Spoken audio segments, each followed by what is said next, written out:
Changamoto tano ya kuvaa kondomu wakati wa kufanya mapenzi.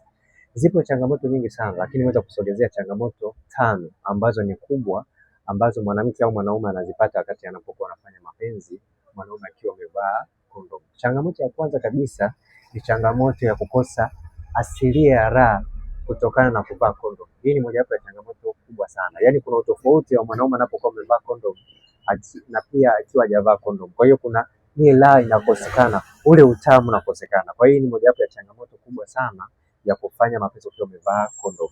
Na pia changamoto ya pili ni changamoto ya mwanamke kupata michubuko. Asilimia kubwa wanawake ambao wana ute mdogo mdogo, mwanaume anapokuwa amevaa kondomu huwa ni rahisi yeye kupata michubuko.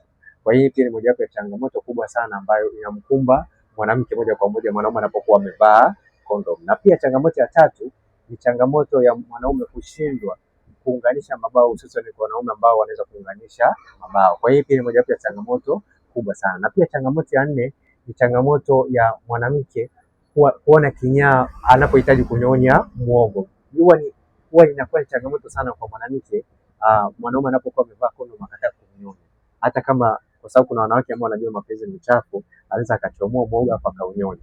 Lakini mwanaume anapokuwa amevaa kondomu huwa inakuwa ni ngumu sana mwanamke kuweza kunyonya muhogo mwanaume kama itakuwa amevaa kondomu. Kwa hiyo pia ni mojawapo ya changamoto kubwa sana. Na pia changamoto ya mwisho kabisa ni changamoto ya kushindwa kuivalisha kondomu tena muhogo unapokuwa umelala. Yaani kuvalisha muhogo awamu ya pili muhogo unapokuwa umelala, kwa sababu muhogo unapokuwa umelala huwa ni ngumu sana kuweza kuivalisha kondomu. Kwa hiyo huwa inakuwa ni changamoto kubwa sana, lakini mwanaume akiwa hajavaa kondomu ni rahisi kuweza kuingiza hata kama itakuwa bado itakuwa imelala na akapata hisia ikiwa ndani ya kitumbua. Kwa hiyo hii ni mojawapo pia changamoto kubwa sana ambayo mwanamke au mwanaume anaipata wakati anapokuwa anafanya mapenzi, mwanaume akiwa amevaa kondomu.